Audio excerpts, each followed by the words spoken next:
ICU అంటే మనందరికీ తెలిసిందే.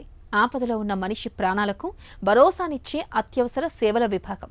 అయితే ఈ క్రిటికల్ కేర్ యూనిట్లో సరైన జాగ్రత్తలు తీసుకోకపోతే అడుగడుగునా పొంచి ఉండే ఇన్ఫెక్షన్లు ఏకంగా ప్రాణాలనే కబలిస్తాయి. వెంటిలేటర్పై ఉన్న రోగికి ఒక చిన్న బ్యాక్టీరియా కూడా ప్రాణాంతకంగా మారే అవకాశం ఉంటుంది. అసలు ఐసీయూలో ఇన్ఫెక్షన్లు ఎందుకొస్తాయి? వెంటిలేటర్, క్యాథేటర్, ఐవీ లైన్లు ఎలా ప్రమాదకరంగా మారతాయి? సైలెంట్ కిల్లర్స్గా పరిణమించే ఐసీయూ ఇన్ఫెక్షన్ల గురించి ఇప్పుడు తెలుసుకుందాం. ఐసీయూ ఇన్ఫెక్షన్ అంటే అండి, ఇప్పుడు మనము ఒక రోగికి హార్ట్ ప్రాబ్లంతోనో లేకపోతే బ్రెయిన్కి సంబంధించినటువంటి ప్రాబ్లంతోనో ఐసీయూకి వెళ్ళినప్పుడు ఐసీయూలో కానీ వాళ్ళకి ఇన్ఫెక్షన్ సోకితే జనరల్లీ ఏంటంటే అండి, ఫస్ట్ 48 అవర్స్లో ఈ ఇన్ఫెక్షన్స్ రావండి. ఐసీయూకి వెళ్ళిన తర్వాత 48 అవర్స్ తర్వాత వాళ్ళకి కొత్త ఫీవర్ రావటము, ఇన్ఫెక్షన్ రావటము అలాంటిది ఏమన్నా ఐసీయూలో జరిగినట్టయితే దాన్ని మనము ఐసీయూ అక్వైర్డ్ ఇన్ఫెక్షన్ అంటామండి. సాధారణంగా బయట వచ్చేటువంటి ఇన్ఫెక్షన్స్ ట్రీట్మెంట్ ఇవ్వటం ఈజీగా ఉంటుంది.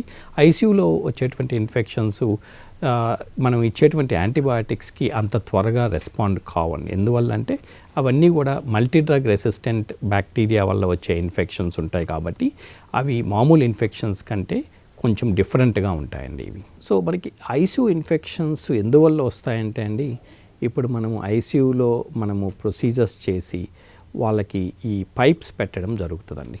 ఒక్కొక్కసారి బ్రీతింగ్ డిఫికల్టీ ఉండేటప్పుడు మనం వెంటిలేటర్ మీద పెట్టడము, లేకపోతే సెంట్రల్ లైన్ అని మనం యాంటీబయాటిక్స్ ఎక్కువ రోజులు ఇవ్వటానికో లేకపోతే కొన్ని మెడిసిన్స్ ఇవ్వటానికి మనము సెంట్రల్ లైన్ అంటే మేజర్ బ్లడ్ వెజల్లోకి మనము ఈ లైన్ అనేది ఒకటి పెట్టి దాని ద్వారా మనం ఇవ్వటం జరుగుతుందండి. తర్వాత మీరు చూసినట్టయితే చాలామందికి యూరిన్ పైప్స్ ఉంటాయండి. ఆ యూరిన్ పైప్స్ వల్ల ఇన్ఫెక్షన్స్ వచ్చేదానికి అవకాశం ఉంటుంది. ఇవన్నీ ఏంటంటే అండి, ఎప్పుడైతే మనం ప్లాస్టిక్ ట్యూబ్ అనేది ఒకటి బాడీలో ఇంట్రడ్యూస్ చేస్తామో ఈ ప్లాస్టిక్ ట్యూబ్ వల్ల ఎన్ని ప్లాస్టిక్ ట్యూబ్స్ అయితే బాడీలో ఉంటాయో అంత ఇన్ఫెక్షన్ రిస్క్ అనేది ఎక్కువ ఉంటుందండి. వెంటిలేటర్ పెట్టినప్పుడు వెంటిలేటర్ వల్ల నిమోనియా వచ్చేదానికి అవకాశం ఉంటుందండి. యూరిన్ పైప్ పెట్టినప్పుడు urine infection, urinary tract infection అంటాం, అది వచ్చేదానికి అవకాశం ఉంటుంది. మనకి సెంట్రల్ లైన్ అనేది ఇంజెక్షన్స్ ఇవ్వడానికి పెట్టినప్పుడు బ్లడ్ స్ట్రీమ్ ఇన్ఫెక్షన్స్ వచ్చేదానికి అవకాశం ఉంటుంది.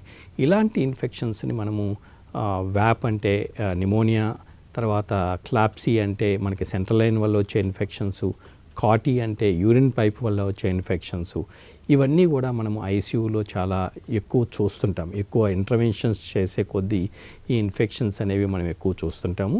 ట్రీట్మెంట్ కూడా వీటికి కొంచెం డిఫికల్ట్గా ఉంటుందండి. ఈ మల్టీడ్రగ్ రెసిస్టెంట్ బ్యాక్టీరియా వల్ల ఇన్ఫెక్షన్స్ వస్తాయి, వాటికి ట్రీట్మెంట్ కూడా కొంచెం కష్టంగానే ఉంటుందండి.